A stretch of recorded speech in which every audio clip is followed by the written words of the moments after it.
Some big changes are on the horizon in Canada surrounding medical marijuana production.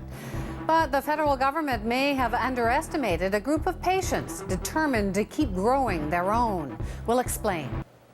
An important decision today about medical marijuana. A court in British Columbia ruled users can continue growing their own pot for now. This decision comes less than 2 weeks before new laws for medical pot take effect in Canada. And that had some patients worried.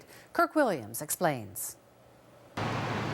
For a $5 donation, anyone is welcome to smoke pot at the headquarters of the BC Marijuana Party. The saying here, break a law to change a law. So it makes sense that people are lighting up to celebrate a legal victory today. This is huge news, and then so many patients right now, they're not suffering tonight. Tonight they're going to get to sleep.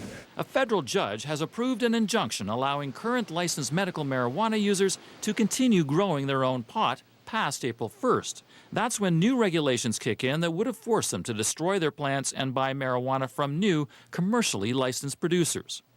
The move affects almost 40,000 Canadians who use marijuana to reduce pain or treat a variety of conditions. Many argued it was cheaper to grow their own specialized strains than be forced to buy more expensive, regulated marijuana. A lawyer for 4 patients successfully argued the new rules would create hardship, thus violating their charter rights. Using a specific strain. New companies like MrMedicalMarijuana will now have to compete with current growers and rely on new patients or those willing to make the switch. The market range for patients that require this medicine sits anywhere from between 400,000 people to upwards of almost 2 million. So it's a big enough market to find a place for everybody in it. Health Canada is studying the decision but insists the new rules will cut down on growers who sell surplus marijuana illegally, eliminate fire hazards from grow-ops, and reduce crime. Just this week, one person was injured after shots were fired in Langley at a licensed grow-op. The injunction is temporary until a full trial on the issue later this year.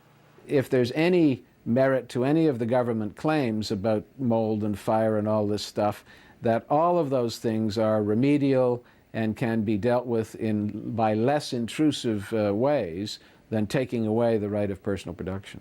So for now, rather than drink to their health, medical marijuana patients are smoking to it and gathering support to fight the next legal battle. Kirk Williams, CBC News, Vancouver.